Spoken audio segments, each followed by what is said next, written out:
Vamos lá, portanto, agora as informações da pecuária.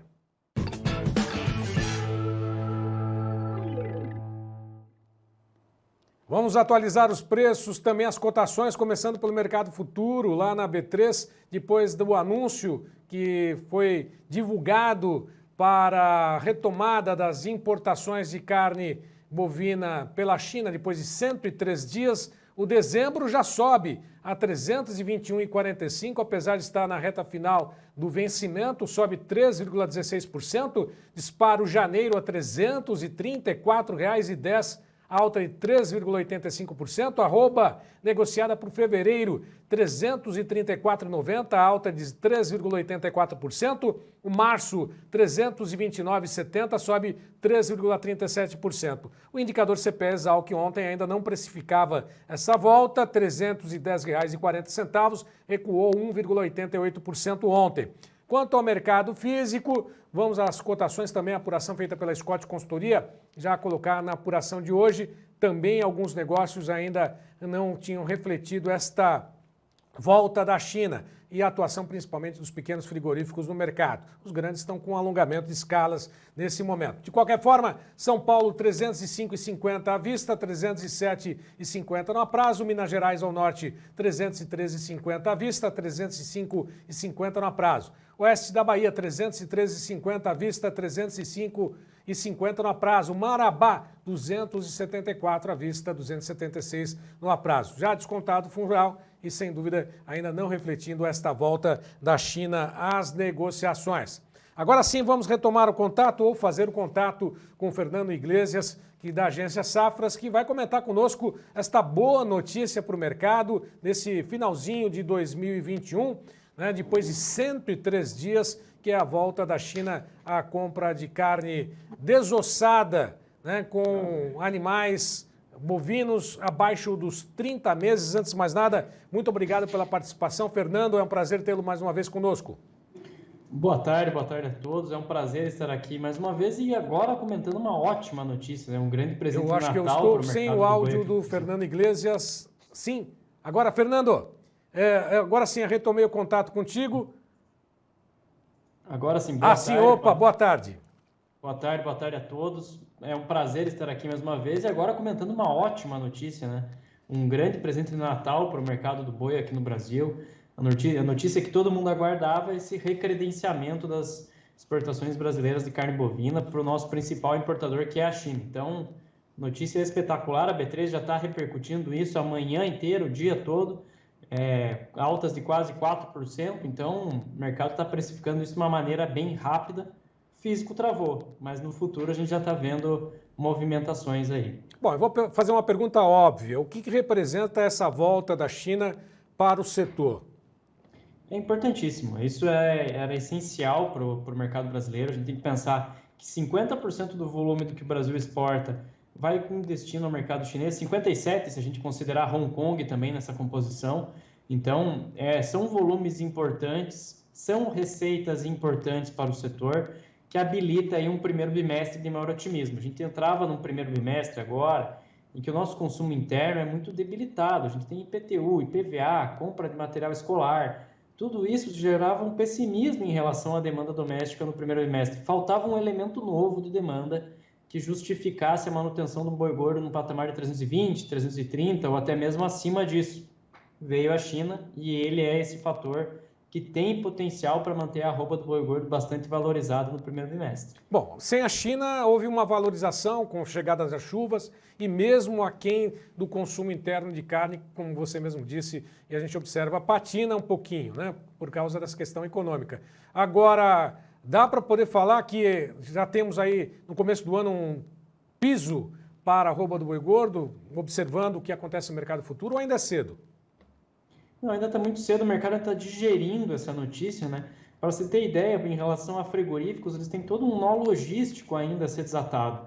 O que acontece? Tinha muita carne parada em câmara fria ainda, teve todo o seu processo feito para atender essa demanda chinesa, mas não tinha recebido ainda o certificado internacional de exportação. Agora essa carne vai poder ser certificada e vai poder ser despachada com destino ao mercado chinês. Então, o primeiro passo é o frigorífico desatar esse nó logístico, não é uma coisa simples de se fazer, né?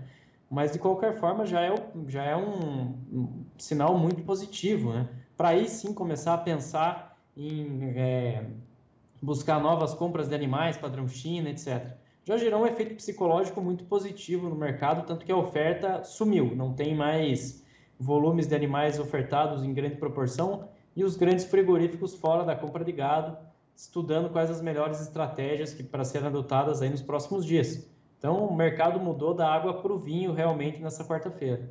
Agora, Fernando, você citou, mas é aquela questão que a gente vinha acompanhando da autorização do próprio MAPA, as indústrias que exportavam carne para a China, né, no padrão China, e estocar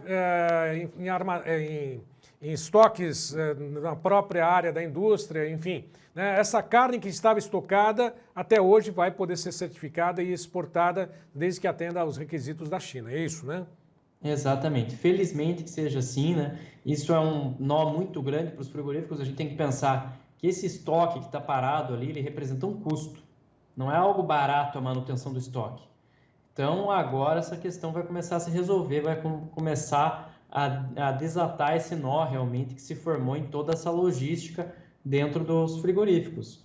Então, é impressionante, inclusive, a gente pensar que as câmaras frias estavam abarrotadas em pleno último bimestre, né, que é um período de ótima demanda aqui no mercado interno, mas é esse o potencial que a China tem em relação ao nosso mercado. O que ela fez com o mercado de boi aqui no Brasil de 2019 para cá, ela ajuda a entender porque que o nosso arroba do boi gordo conseguiu superar essa barreira dos R$300. Muito disso foi em função dessa exportação com destino ao mercado chinês.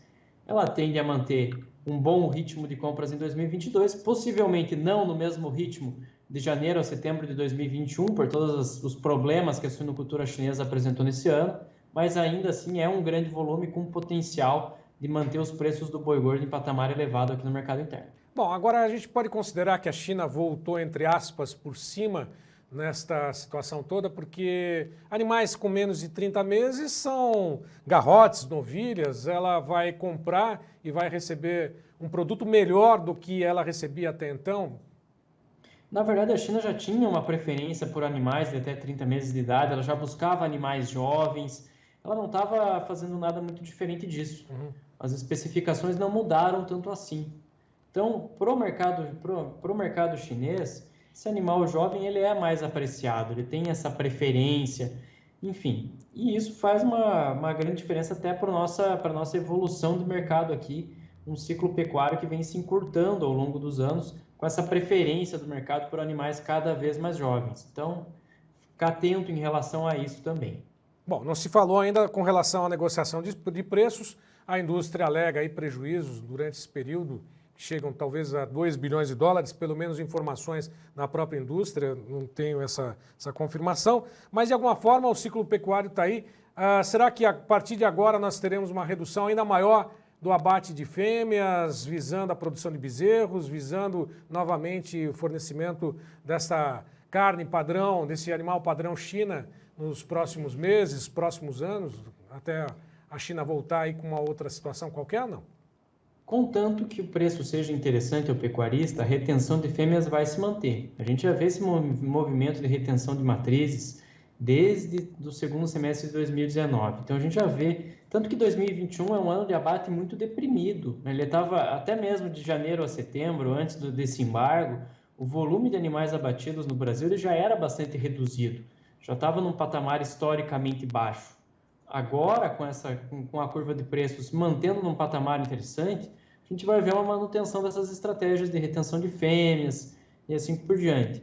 Então, a gente está num momento do mercado, enquanto o preço for interessante, o pecuarista não vai aumentar o descarte de matrizes. Ele não vai ver isso por enquanto.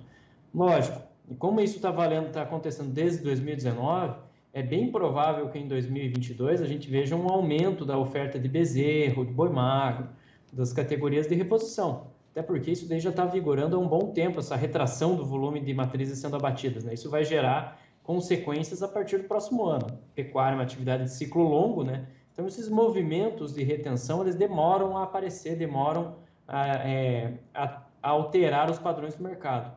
Mas para o ano que vem vai continuar acontecendo retenção de matrizes sim, enquanto a curva de preços for satisfatória. Agora, Fernando, só para poder resumir, será que essa situação toda dá uma determinada, uma certa segurança em relação aos preços praticados e, logicamente, levando em consideração os custos de produção, enfim, mas dá uma segurança ao produtor essa retomada das importações da China? Sim, sim, é um elemento muito importante.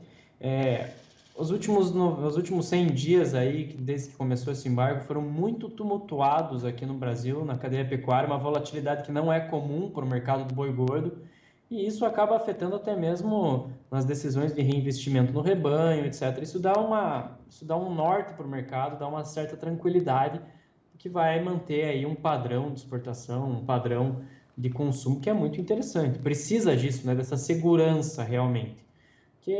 Querendo ou não, a pecuária é uma atividade cara, não é uma atividade barata, os custos são altos, então você precisa ter muito planejamento e uma segurança grande para você tomar as decisões da maneira mais adequada.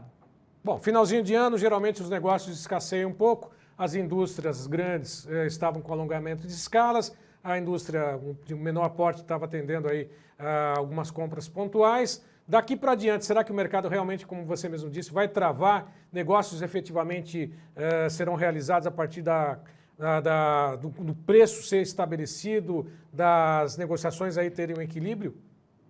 O mercado vai fluir de uma maneira mais lenta nas próximas semanas, realmente, já nesse ritmo de final de ano mesmo.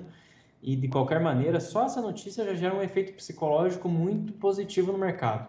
Tanto que não é só o frigorífico que saiu da compra de gado, né? A gente vê uma redução do volume de animais ofertados muito grande.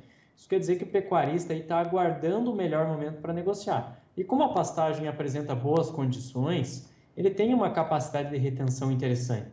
Ele consegue aí segurar esse animal no pasto e aguardar para negociar quando for mais conveniente a ele. É diferente do animal confinado, que tem uma urgência para negociar.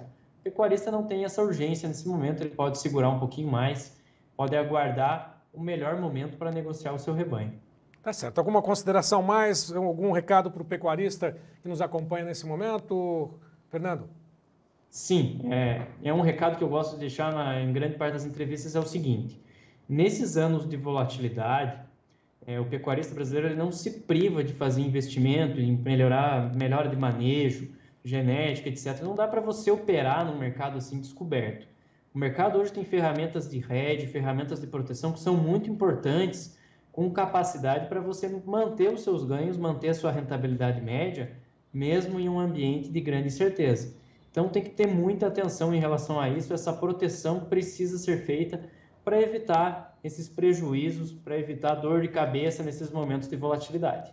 Tá certo. Fernando, mais uma vez, muito obrigado pela tua participação conosco nesse dia tão especial aí, tão esperado pela pecuária, com essas informações da retomada das importações de carne bovina pela China. Grande abraço mais uma vez, obrigado, um abraço a toda a equipe. Eu que agradeço, boa tarde a todos, até a próxima. Até a próxima.